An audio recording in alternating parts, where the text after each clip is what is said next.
जिनके साथ हमारा संबंध है। आपका संसार क्या होगा 40-50 आत्माएं, आपके लौकिक परिवार वाले, नहीं तो अलौकिक परिवार जिनके साथ आप ज़्यादा समय व्यतीत करते हैं, जिनके साथ आपकी लेन देन है, जहां आप जॉब करते हैं, वो आपका क्या है? परिवार है ना। वो परिवार क्यों है? क्योंकि उनके साथ पहला है संबंध, दूसरा है प्राप्ति। लेकिन ज़्यादा दिल में कौन रहेगा? जिससे हमारा सबसे ज़्यादा प्यार होता है। उसकी उठते बैठते भी याद आती है, खाते पीते भी याद आती है, और ना चाहते हुए भी याद आती है। भले वो सामने नहीं है, लेकिन जैसे ही उठेंगे उसकी याद आएगी, उसकी बातें याद आएंगी, उसके गुण याद आएंगे, उसकी कही हुई बातें याद आएंगी। उसने जो हमारी मदद की है, उन्होंने हमें जो प्यार दिया है, सुख दिया है, शांति दी है, भौतिक पदार्थ दिए हैं, उसकी याद आएगी। तो बाबा ने क्या कहा? बाबा को ही अपना क्या बना लो? संसार। क्योंकि जो संसार होगा उसी के साथ याद होगी। और इसीलिए बाबा ने कहा बाबा को क्या करो? निरंतर याद। लेकिन निरंतर याद तभी रह सकती है जब वो संसार हो, और संसार तभी बन सकता है जब हमारा बाबा से क्या हो? सबसे ज़्यादा प्यार हो। आप जिस परिवार में जाते हैं, जब युगल बनते हैं, या जब हमारी बहनें समर्पण करती हैं, सेवा के अंदर पर सेवा के लिए जाती हैं, तो किसके लिए जाते हैं? दिल में कौन होता है? बाबा। तो एक प्यार तो बाबा से के साथ है ना, लेकिन निभाने के लिए बाबा का परिवार है, अलौकिक परिवार है, उनकी सेवा करना, सेवा के अंदर पर आने वाले भाई बहनों की सेवा करना। ऐसे लौकिक में जब हम ज्ञान में चलते हैं तो दिल का प्यार किसके साथ जुड़ जाता है? जो हमें निस्वार्थ प्यार करता है, सबसे ज़्यादा करता है, बिना शर्त करता है, वो एक बाबा है। लेकिन क्योंकि बाबा ने कहा है कि दिल का प्यार एक बाप से हो, लेकिन तोड़ निभाना है ना, तोड़ किसके साथ निभाना है? पूरे परिवार वालों के साथ। उसकी जिम्मेवारी से देखभाल करनी है, बल्कि और ही अच्छी तरह से करनी है। लेकिन मोह उनमें ना हो, प्यार की रग एक किस में हो? बाबा में हो। तो बाबा से प्यार होगा तो बाबा संसार होगा, बाबा संसार होगा तो फिर याद भी सहज होगी, और निरंतर याद भी होगी। और निरंतर याद से ही बाबा ने क्या कहा? आपको सतयुग की प्राप्ति होगी। तो अब निरंतर याद के लिए क्या अभ्यास करें? निरंतर याद के लिए तो कर्म योग करना पड़ेगा ना, क्योंकि याद हमारी कहाँ टूटती है? अमृत वेले भी कर लेंगे, मुरली सुनते वक्त भी बाबा को याद कर लेंगे, नुमा शाम में भी कर लेंगे, लेकिन जब कर्म स्थान पर जाएंगे, सेवा स्थान पर जाएंगे, तब हमारी याद जो है वो ऊपर नीचे होती है। कुछ संस्कारों की वजह से होती है, कुछ हमारा अटेंशन याद की जगह कर्म पर ज़्यादा हो जाता है। तो आज हम क्या करेंगे? बाबा से दिल से प्यार का इजहार कर लेंगे, ताकि बाबा दिल में बैठ जाए। कहाँ बैठ जाए? बाबा हमारे दिल में बैठ जाए। तो आज जो सारा सेशन चलेगा बहुत इम्पॉर्टेंट है ये। उस दौरान हमने कौन सा सम्मान लेके बाबा को याद करना है, बीच बीच में रिवाइज करना 5-5 मिनट बाद। यहाँ से भी याद कराएंगे, लेकिन कई बार नहीं भी याद आता है। तो आपका ध्यान अपने मन पर होना चाहिए, ध्यान कर्म योग पर होना चाहिए। तो कौन सा सम्मान लेंगे आप? बाबा तो हमें रोज लव लेटर लिखता है, बाबा तो हमें रोज प्यार करता है मुरली के रूप में। तो जिससे हमारा प्यार होता है, या जिसको हम प्यार करते हैं, उसको कैसे इजहार करते हैं? उसको बोल के बताते हैं, क्योंकि तभी सामने वाले व्यक्ति को पता चलेगा ना हमारे मन में क्या भाव है। तो बाबा ने तो आज भी मुरली में कहा, मैं कौन हूँ? तुम मेरे सब कौन हो? आशिक हो। और मैं कौन हूँ? मैं माशूक हूँ। मुझे एक माशूक के तुम सारे आशिक हो। तो आशिक माशूक का रिश्ता कौन सा होता है? प्यार का। तो कैसे इजहार होता है? इंग्लिश में 3 शब्द बोलते हैं, आई लव यू। लेकिन प्यार से हम भगवान को क्या बोलते हैं? जो अपना होता है उसको हम अपने मन से, अपने दिल से, कुछ भी नाम से याद कर लेते हैं। तो आई लव यू बाबा। इस सम्मान का अभ्यास आज हम सारे सेशन में करते रहेंगे, बीच बीच में 5 मिनट बाद। ठीक ठीक है। तो कईयों ने तो अभ्यास किया होगा, परसों भी हमने किया था, कईयों ने कल अमृत वेले भी किया होगा, कईयों ने हो सकता आज भी किया हो। कईयों के दिल में बाबा आ गया, बैठ गया, लेकिन कईयों के दिल में अभी तक बैठा नहीं होगा, क्योंकि बाबा को संसार बनाना है ना, और संसार तो दिल से शुरू होता है। तो कैसे करें? बहुत सारी विधियां हैं, बीच बीच में रिवाइज करते रहेंगे। आई लव यू बाबा, सामने बाबा है, जिस भी रूप में आप बाबा को याद करते हो, जैसा भी रूप अच्छा लगता है, जहां भी याद करना अच्छा लगता है वहां याद करो ना। तो कई भाई बहन अगर कॉपी लेके आए हैं तो कॉपी पे लिख भी सकते हैं 21 टाइम्स आई लव यू बाबा, ठीक है। फिर हम साइलेंस में भी बैठेंगे 1 मिनट के लिए, राइट। फिर हम एक्सपेरिमेंट भी कर लेंगे, एक एक्सरसाइज भी कर लेंगे, ताकि बाबा कहाँ आ जाए, दिल में आ जाए, ठीक है। करेंगे सभी अभ्यास। रेडी है करने के लिए? जो रेडी हैं, जिनके पास कॉपी पेन है वो यस करें, जो रेडी हैं चैट बॉक्स में यस लिखें।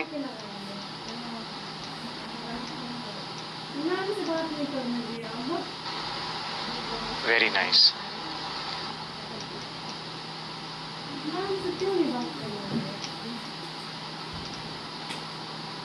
बहुत अच्छा, वेरी नाइस। सभी रेडी हैं, ठीक है। तो सभी अटेंटिव होकर के सुन रहे हैं, बाबा की याद में बैठे हैं सभी।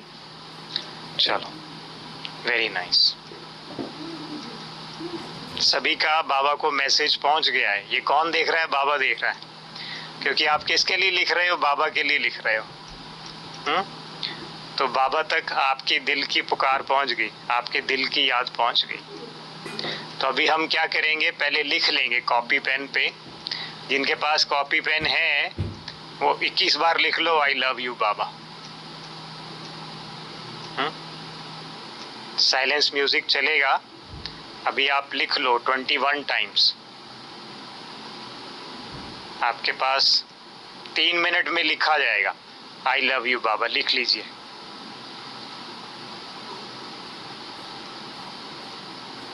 ताकि दिल में बाबा समा जाए। क्यों? जब हम लिखते हैं ना तो हमारा कॉन्शियस माइंड और सब कॉन्शियस माइंड एकाग्रता लेकर के आता है, दोनों इकट्ठे होते हैं, तो मन हमारा भटकता नहीं है।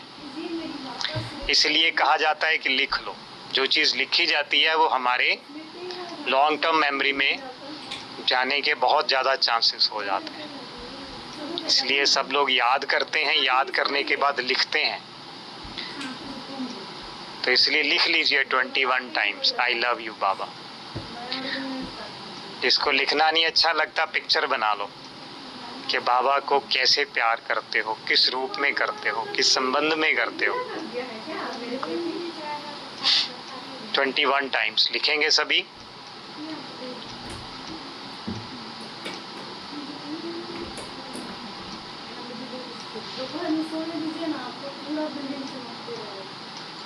बाबा सामने हैं,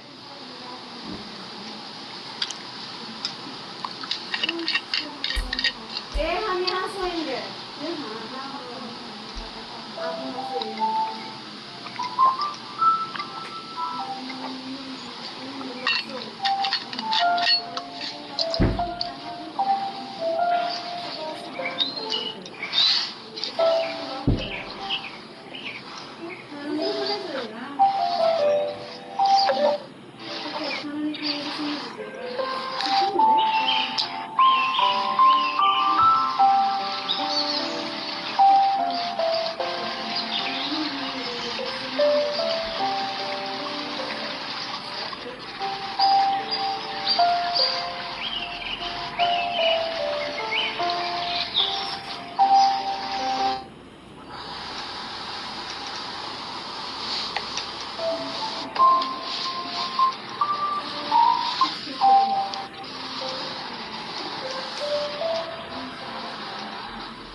शांति सबने लिख लिया होगा।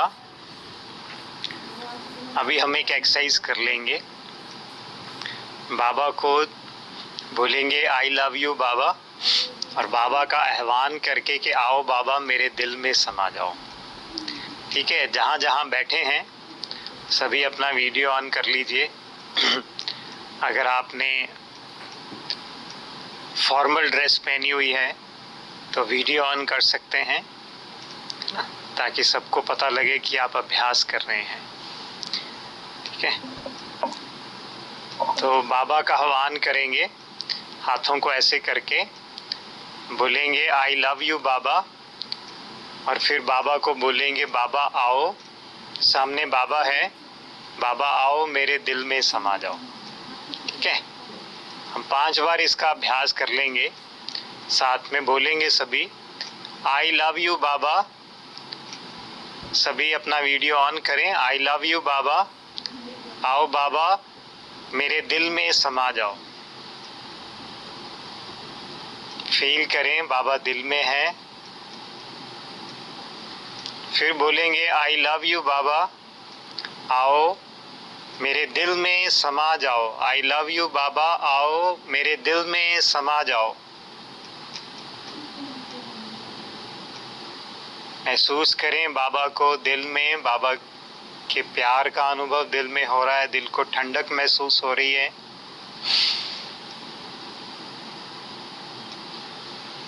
फिर अभ्यास करेंगे आई लव यू बाबा, आओ मेरे दिल में समा जाओ। फिर अभ्यास करेंगे आई लव यू बाबा, आओ आकर मेरे दिल में समा जाओ। बाबा मेरे दिल में हैं।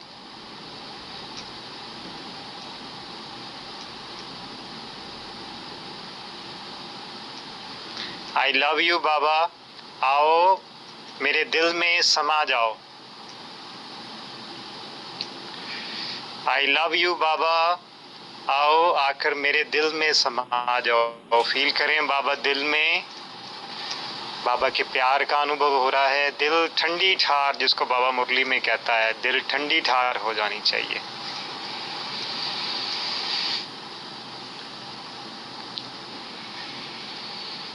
ओम शांति, ओम शांति। अभी इसी सम्मान के साथ 1 मिनट साइलेंस में बैठेंगे। बाबा सामने है, मैं आत्मा भ्रकुटी में विराजमान ज्योति बिंदु रूप देखें अपने आप को।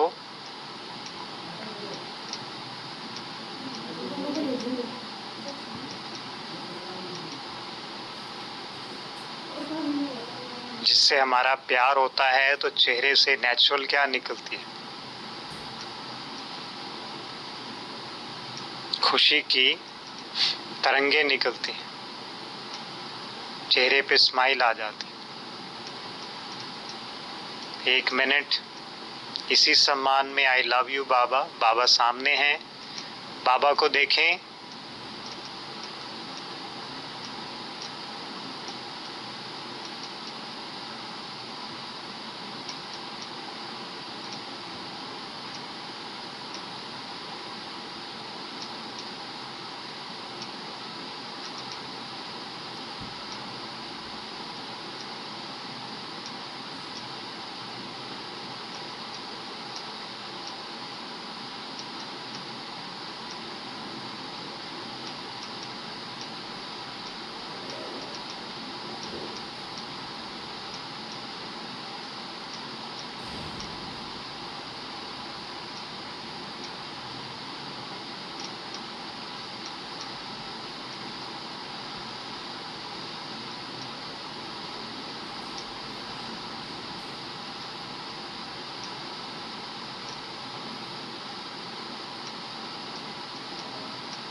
ओम शांति, ओम शांति, ओम शांति। तो इसी अभ्यास को जब तक हमारा सेशन चलेगा मन में रिवाइज करते रहेंगे। सामने बाबा है, बाबा ही आपका सुप्रीम टीचर है, बाबा ही आपको ये स्पिरिचुअल नॉलेज जो है वो दे रहे हैं, काउंसलिंग की नॉलेज दे रहे हैं। इसी भाव से, इसी भावना से हर एक बात को अपने दिल तक जाने देंगे। मन में कोई भी प्रश्न हो उसको साइड पे कर दीजिए। तो आज हमारा जो विषय है वो काउंसलिंग टेक्निक्स हैं। कौन सी ऐसी स्पिरिचुअल टेक्निक्स हैं जिनके द्वारा हम स्ट्रेस को कम कर सकते हैं। So reducing stress through counselling and spiritual techniques के मनोवैज्ञानिक और आध्यात्मिक तकनीकों के द्वारा तनाव को कम करना, ये हमारा आज का विषय रहेगा।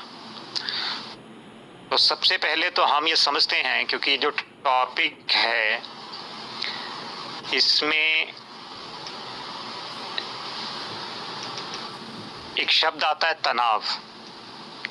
तो पहले तो हम तनाव को समझेंगे, लेकिन हमने तनाव को क्यों समझना है, हमने ये टॉपिक क्यों लिया है।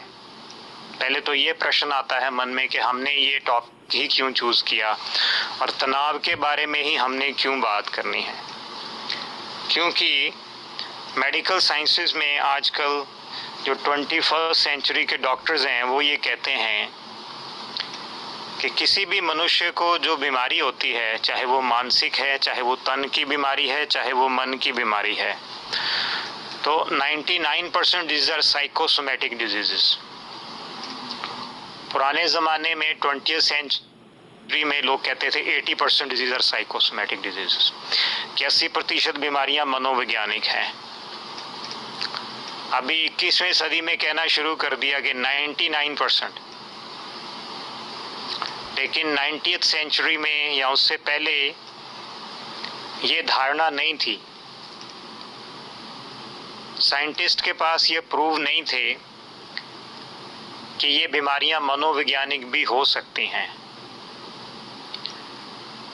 19th सेंचुरी से पहले डॉक्टर, साइंसदान ये मानते थे कि अगर किसी मनुष्य को कोई बीमारी होती है तो उस बीमारी का कारण जो है वो बाहर आए हुए कुछ जीवाणु हैं, कुछ जर्म्स हैं। जीवाणु जैसे वायरस है, बैक्टीरिया है, प्रोटोजुआ है।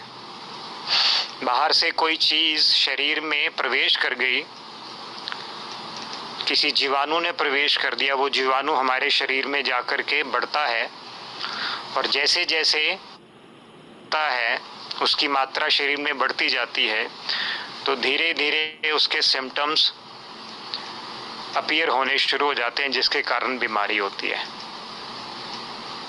और उनको मारना ज़रूरी है, उनको शरीर से निकालना ज़रूरी है, इसलिए उनको मारने के लिए एंटीबायोटिक्स दिए जाते थे।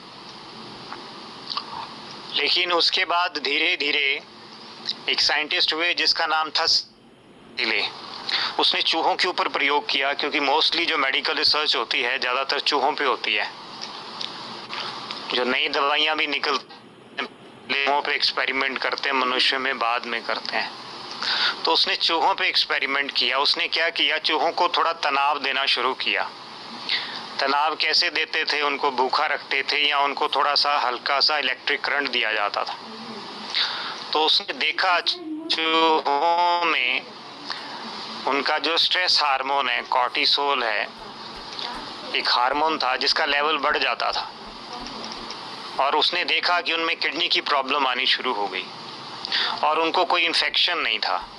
इन्फेक्शन माना बाहर से किसी जर्म ने अटैक नहीं किया था, ना कोई वायरल इन्फेक्शन था, ना कोई बैक्टीरियल इन्फेक्शन था, किसी तरह का इन्फेक्शन नहीं था। लेकिन वो जो शॉक देता था, वो जो उनको भूखा रखता था, जो तनाव था, उस तनाव के कारण वो चूहों में किडनी की प्रॉब्लम्स आनी शुरू हो गई। तो सबसे पहले उसने ये पता किया कि जो बीमारी होती है ये तनाव के कारण ही जो है वो होती है। ये उसने जो है वो रिसर्च की। फिर धीरे धीरे और रिसर्च होती गई, फिर 80% तक आ गया। लोगों ने कहा कि पहले बीमारी मन में आती है और बीमारी का कारण जो है वो तनाव होता है, स्ट्रेस होता है, और ये जब स्ट्रेस लगातार 3 महीने तक बना रहता है तो जो है कोई ना कोई मानसिक बीमारी हो जाती है या कोई ना कोई तन की बीमारी हो जाती है। तो पहले बीमारी मन में आती है, बाद में शरीर पे आती है। इसलिए कहा था साइकोसोमैटिक। साइको माना, आजकल तो जो साइकी का मतलब है वो बिहेवियर मानते हैं। साइकोलॉजी को कहते हैं branch of science which deals with the study of behaviour, कि ये वो साइंस की ब्रांच है जो व्यक्ति के व्यवहार को क्या करती है, स्टडी करती है, व्यवहार के बारे में बताती है। सिंपल भाषा है। लेकिन जब ये शुरू हुई थी तो साइकी का मतलब होता था आत्मा, सोल। अरिस्टोटल के टाइम इसको सोल माना जाता था, लेकिन फिर उन्होंने कहना शुरू कर दिया नहीं जी, सोल को तो कोई देख नहीं सकता। हाँ, मन कैसे बिहेव करता है तो उन्होंने कर दिया it is a study of mind, कि psychology a branch of science which deals with the study of mind. फिर उन्होंने कहा मन को भी किन्होंने देखा है? हाँ, व्यक्ति कैसे व्यवहार करता है उसको सब लोग देख सकते हैं, समाज में देख सकते हैं, घर वाले देख सकते हैं, व्यक्ति खुद भी उसको ऑब्जर्व किया जा सकता है, देखा जा सकता है। हाँ, व्यवहार को परिवर्तन किया जा सकता है। फिर इसको व्यवहार कर दिया। तो वास्तविकता में मतलब यही है। तो अब ये समझने की बात है कि तनाव क्या है। अब तनाव से होता क्या? तनाव माना हमारे नेगेटिव इमोशंस। अगर हम बाबा की डेफिनेशन कहें तो नेगेटिव थॉट्स, जिसको बाबा कहता है नकारात्मक चिंतन या नकारात्मक संकल्प। बाबा ने कई मुरलियों में कहा, कल की मुरली में भी था व्यर्थ संकल्प। अभी नकारात्मक तो बाबा के बच्चों के कम हो गए हैं, लेकिन व्यर्थ ज्यादा चलता है। तो व्यर्थ से उतना तनाव तो नहीं होता है जितना कि नेगेटिव थॉट से होता है। तो स्ट्रेस में होता क्या है, हमारे विचार एक तो क्या होते हैं, नकारात्मक होते हैं, जिनको हम समझते हैं कि ये बुरे हैं, मेरे साथ जो हो रहा है बुरा हो रहा है, या किसी ने कुछ कह दिया आपको बुरा लग गया, उसने व्यवहार बुरा कर दिया आपके साथ, गुस्सा कर दिया, आपकी आलोचना कर दी, आपने बहुत अच्छा काम किया लेकिन उसने देखा ही नहीं, आपको ऑब्जर्व ही नहीं किया, आपकी प्रेज नहीं की गई, आपकी सराहना नहीं की गई। कोई भी ऐसी घटना जिसको आपने नेगेटिव ले लिया, वो किसी दूसरे के लिए पॉजिटिव हो सकती लेकिन आपके लिए नेगेटिव हो गई, तो उससे क्या हो जाता है, व्यक्ति को तनाव हो जाता है। तनाव अपने आदतों के कारण भी हो जाता है। आपने कुछ काम करना था सारे दिन में, मुझे ये करना है, लेकिन नहीं कर पाए तो भी तनाव आ जाता है ना। तो तनाव में दो चीज़ें बहुत इंपॉर्टेंट होती, एक तो हमारे संकल्प नेगेटिव होते हैं, दूसरे उनकी स्पीड बहुत तेज़ होती, फास्ट हो जाती है।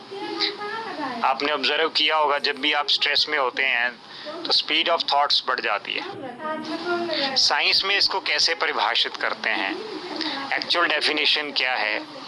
स्ट्रेस को कहा जाता है it is equivalent to pressure divided by resilience. तनाव जो है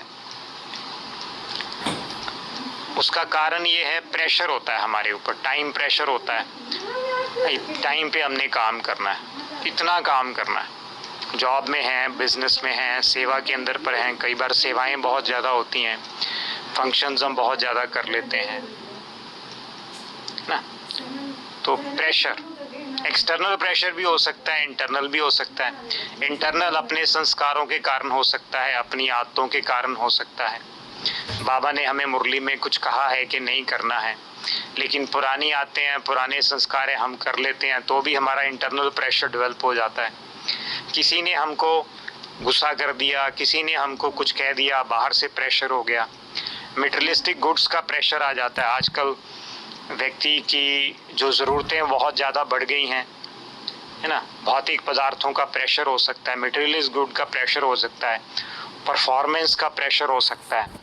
तो pressure can be external, pressure can be internal. हमारी योग की अवस्था नहीं बढ़ रही, हम एक जगह पे स्थगित हैं, तो भी कई बार हमारे ऊपर क्या आ जाता है, प्रेशर आ जाता है। लेकिन प्रेशर का मोस्टली कारण ये होता है कि हमारे मन में दबे हुए भाव ऐसे होते हैं जिनको हम बाहर नहीं निकाल पाते हैं। जैसे नाली में कचरा जम जाए और उसको साफ नहीं किया जाए तो पीछे से जो पानी आएगा उसमें क्या हो जाएगा, प्रेशर डेवलप हो जाएगा, उसकी वजह से पाइप के फटने के चांसेस हो जाते हैं।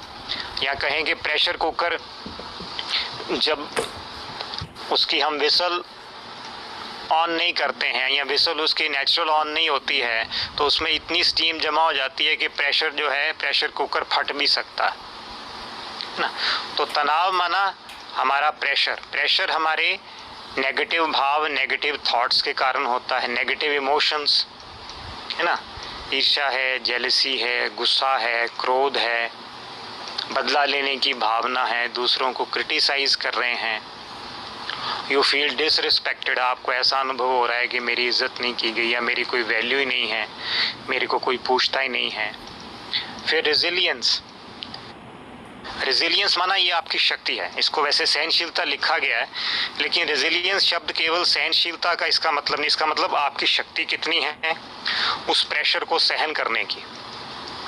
फिर आप में सहनशीलता कितनी है और आप में लचीलापन कितना है। आपकी शक्ति, आपकी सहनशीलता और आपका लचीलापन, अगर हम तीनों शब्दों को मिला दें तो बनता है रेजिलियंस।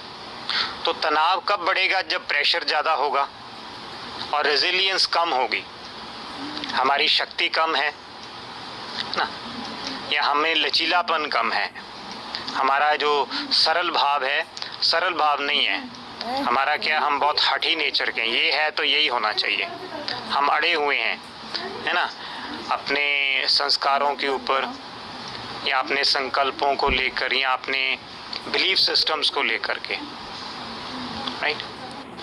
तो रेजिलियंस हम में क्या है, कम है, तो क्या होगा, तनाव ज़्यादा होगा। प्रेशर ज़्यादा तो तनाव ज़्यादा, रेजिलियंस कम तो भी तनाव ज़्यादा। तो अगर हमने तनाव को कम करना है तो किसको कम करना पड़ेगा, इसको कम करना पड़ेगा, प्रेशर को।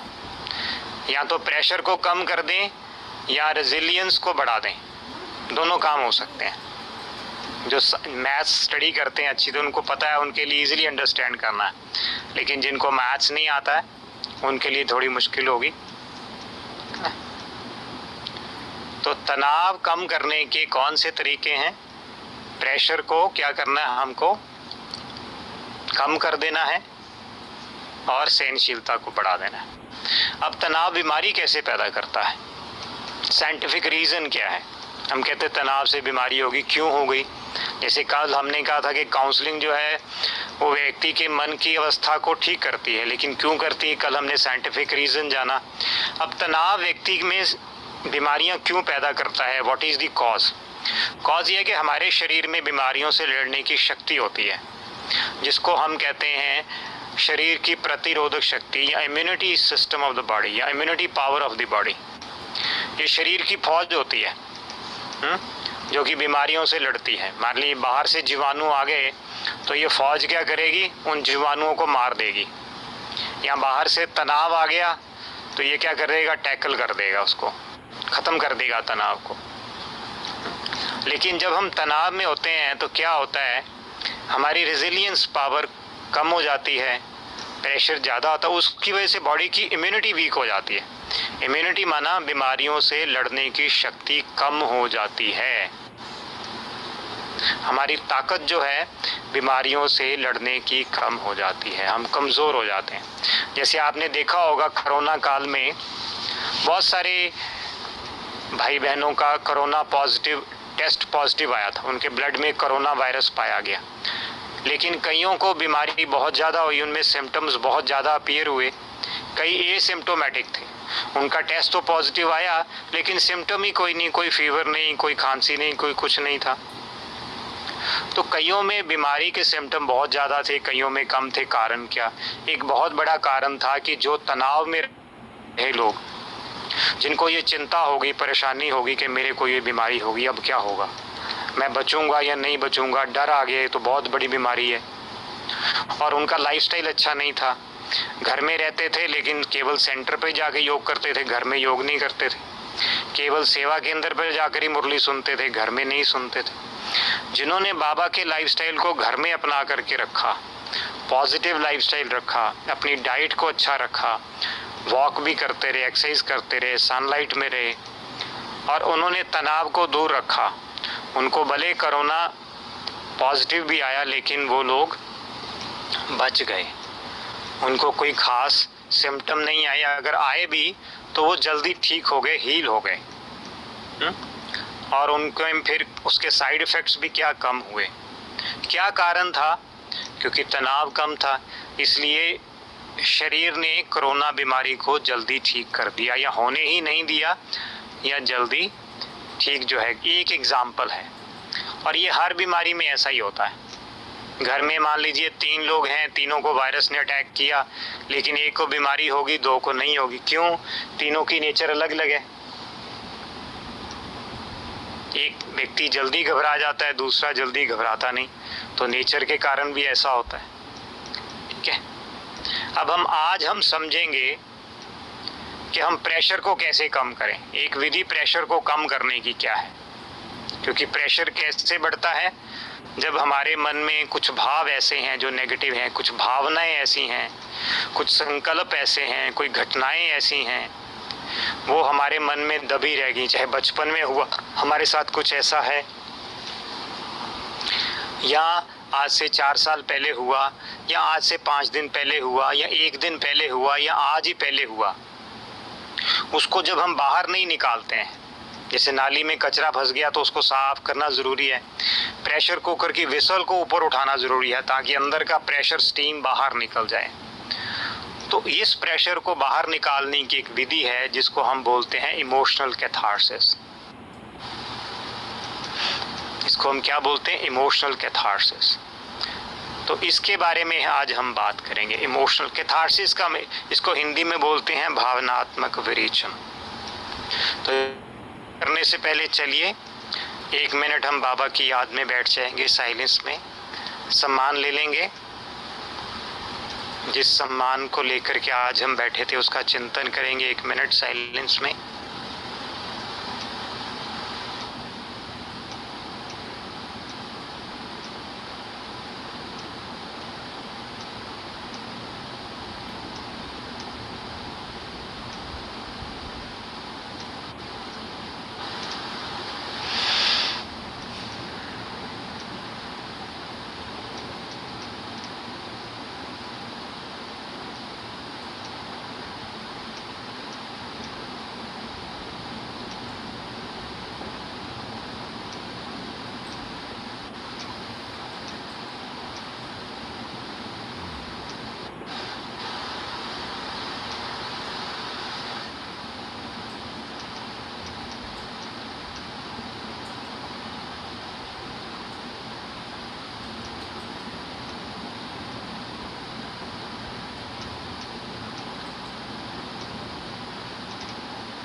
ओम शांति। तो कैथारसिस का मतलब क्या है? कैथारसिस एक ग्रीक शब्द है जिसका मतलब होता है सफाई करना, क्लीनिंग करना या प्योर करना। जैसे बाबा हमें मुरली में कहते हैं, बच्चे आपकी आत्मा काली हो गई है, मैं इसको क्या बनाने आया हूँ? गोरा बनाने आया हूँ, मैं आपको पवित्र बनाने आया हूँ। तो कैथारसिस का मतलब होता है प्योर बनाना, पवित्र बनाना, शुद्ध बनाना, पावन बनाना, साफ करना, सफाई कर देना। इसको अगर हम सिंपल भाषा में कहें तो बाहर निकालना, इंग्लिश में इसको हम वेंटिलेशन भी कह सकते हैं। जैसे मान लीजिए कोई कमरा है, कमरे में खिड़कियां बंद है, बहुत देर से कमरा बंद है, तो क्या होगा, अंदर बदबू आएगी। अगर आप कमरे की खिड़कियां खोल देंगे तो क्या होगा, बाहर से फ्रेश एयर अंदर आएगी, बदबू बाहर निकल जाएगी। तो इसको हम वेंटिलेशन भी बोलते हैं कि मन में दबे हुए भावों को बाहर निकालना। कौन से भाव हैं? नेगेटिव भाव हैं, नेगेटिव बातें हैं, किसी की कही हुई बातें, किसी के कहे हुए शब्द जो अंदर मन को चुभ जाते हैं, वो हमारा सेल्फ कॉन्फिडेंस डाउन कर देते हैं, हमारी सेल्फ एस्टीम को डाउन कर देते हैं, और कई बार वो बहुत बड़ा कारण बनते हैं मनोवैज्ञानिक बीमारियों के होने का, डिप्रेशन के होने का, एंग्जाइटी के होने का, यहाँ तक कि पागलपन तक भी वो लीड कर जाते हैं अगर कोई व्यक्ति अपने मन के भावों को शेयर ना कर पाए, दूसरों को बता ना पाए। तो इमोशनल कैथार्सिस में हम बहुत सारी ऐसी टेक्निक सीखते हैं जो काउंसलर्स अपने काउंसली को, जो परामर्श करता है, जो परामर्श लेने आया है, उसको देते हैं। तो दुनिया में जो काउंसलर सिखाते हैं, और बाबा ने भी हमको सिखाई हैं, इमोशनल कैथार्सिस की कौन कौन सी विधियां हैं। अपने मन के भावों को बाहर निकालना ना, बाबा ने हमें कौन सी सिखाई हैं वो हमने कल योग में भी किया था, परसों भी किया था, रोज हम करते भी हैं ना। और दुनिया में भी काउंसलर भी अपने काउंसली को सिखाते हैं।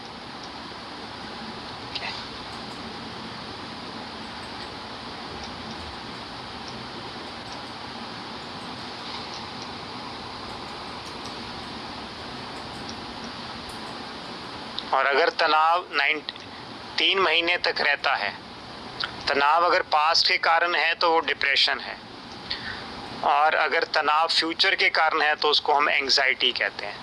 एंग्जाइटी माना चिंता, डिप्रेशन माना अवसाद।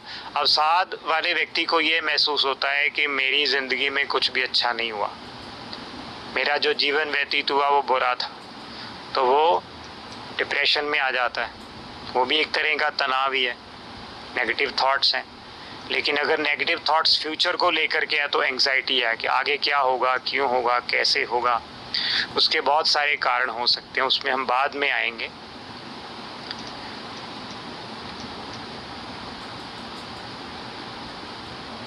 अब ये जो दमन है ये बीमारियां पैदा करता है।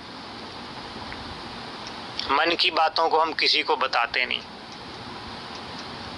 या अगर बताते भी हैं तो गलत तरीकों से बताते हैं, जहां बतानी चाहिए वहां नहीं बताते हैं।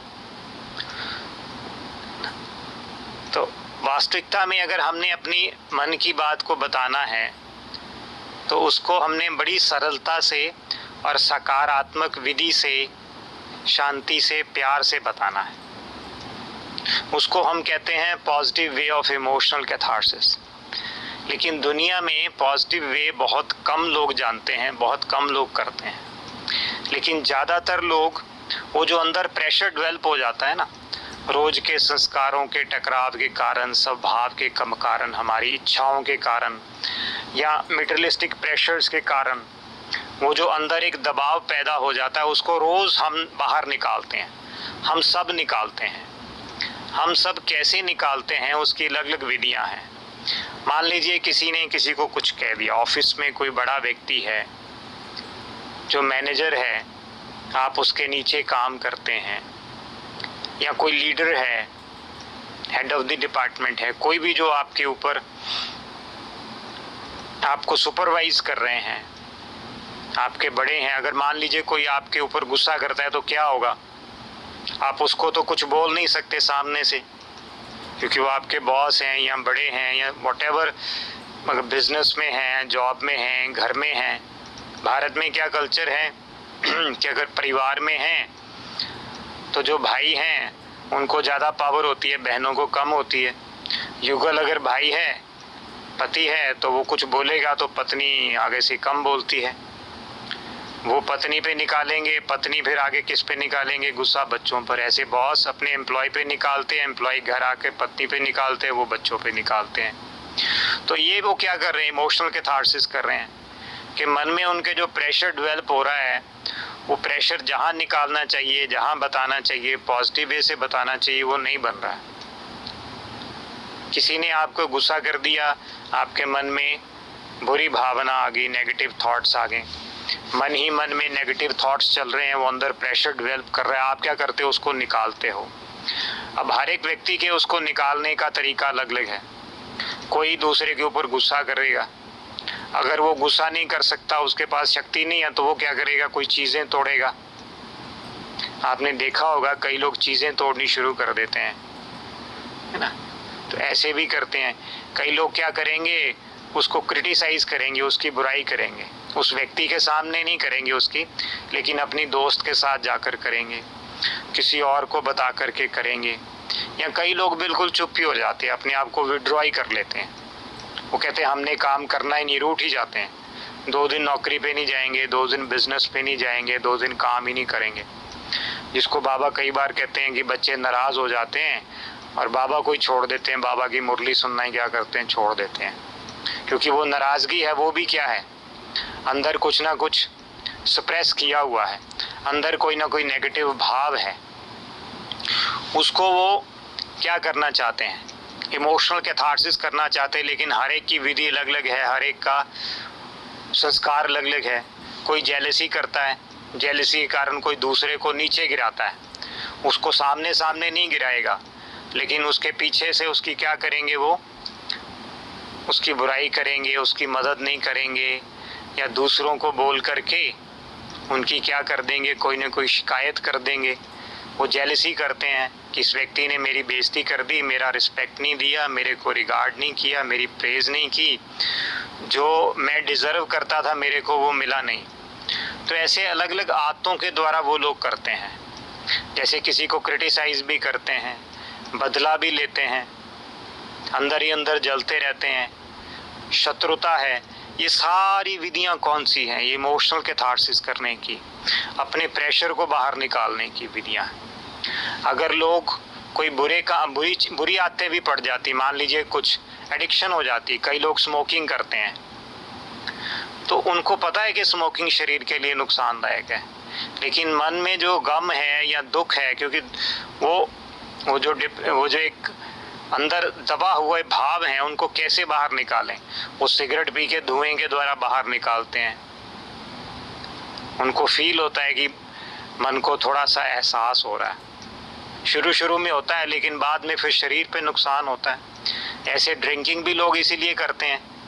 ये भी इमोशनल कैथार्सिस का एक तरीका है।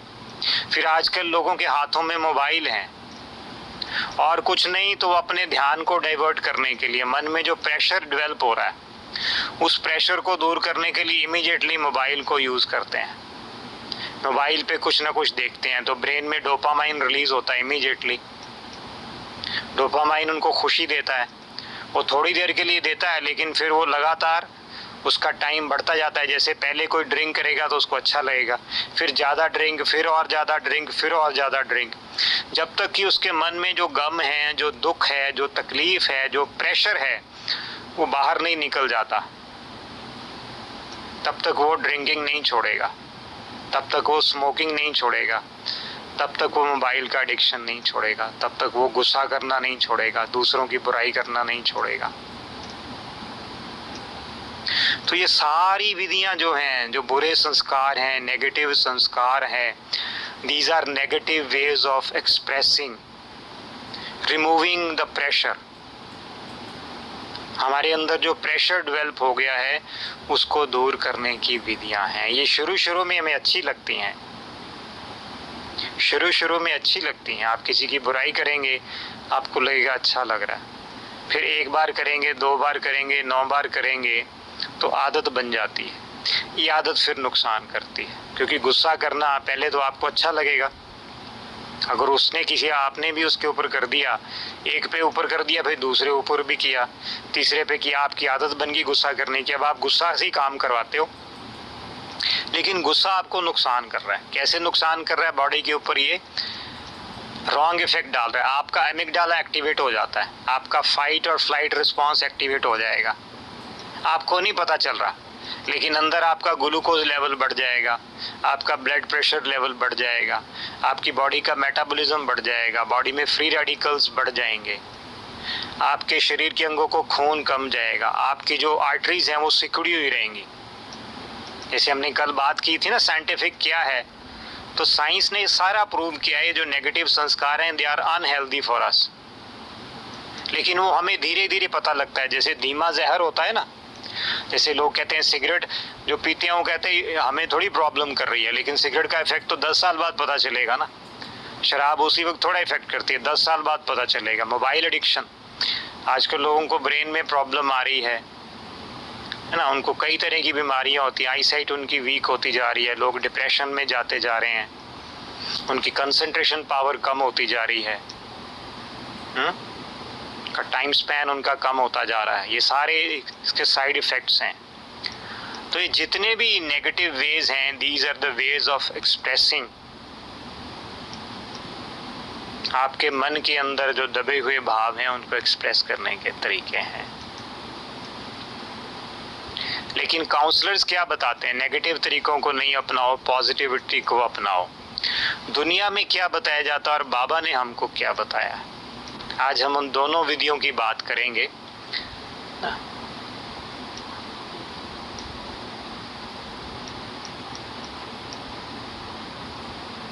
तो हेल्दी रिलीज क्या है, स्वस्थ विसर्जन क्या है।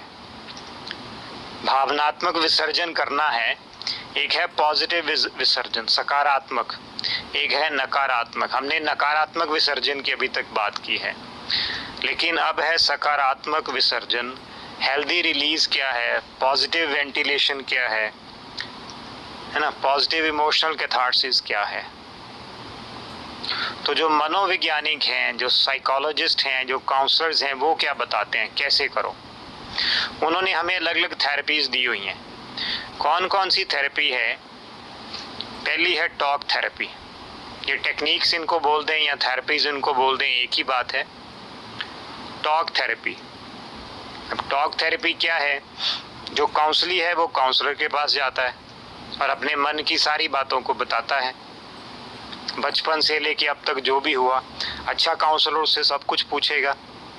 जो परामर्श करता है, जो परामर्श दाता है, जो व्यक्ति परामर्श लेने के लिए आया है, जो दर्दी है, जिसको मानसिक प्रॉब्लम है, उससे सारा कुछ पूछेगा और उसका रूट कॉज जानने की कोशिश करेगा। अगर इसको ये मानसिक मुश्किल है, मानसिक प्रॉब्लम है, कोई समस्या आई है, तो उसका रूट कॉज क्या है, उसकी असली कारण क्या है।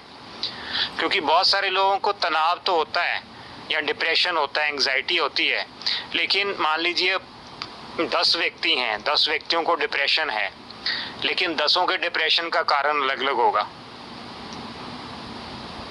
मेडिकल साइंस में हो सकता है कि मेडिसिन एक ही हो, लेकिन काउंसलर की जो हीलिंग टेक्निक्स हैं, उसकी जो थेरेपीज होंगी वो हर एक व्यक्ति के लिए अलग अलग होगी, क्योंकि हर एक व्यक्ति के डिप्रेशन का कारण अलग अलग है। हम हर एक व्यक्ति को एक ही फॉर्मूला, एक ही तरीका नहीं दे सकते हैं ना।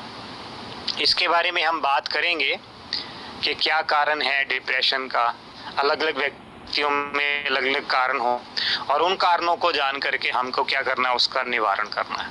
तो काउंसलर का मुख्य रोल ये होता है, पहले तो कारण को जानना, रियल रूट कॉज, उसके रूट तक पहुंचना, जड़ तक पहुंचना है कि इसका जड़ कहाँ है। बचपन में है, जवानी में है, कोई व्यवहार है किसी ने इसके साथ किया है, इसका अपना संस्कार है, इसकी अपनी वीकनेस है, क्या कारण है जिसके कारण ये व्यक्ति डिप्रेशन में गया है। तो उसके लिए टॉक थेरेपी को यूज किया जाता है। टॉक थेरेपी माना काउंसलर से जाकर के बात करना। पुराने ज़माने में लोग अपने घर वालों से बात,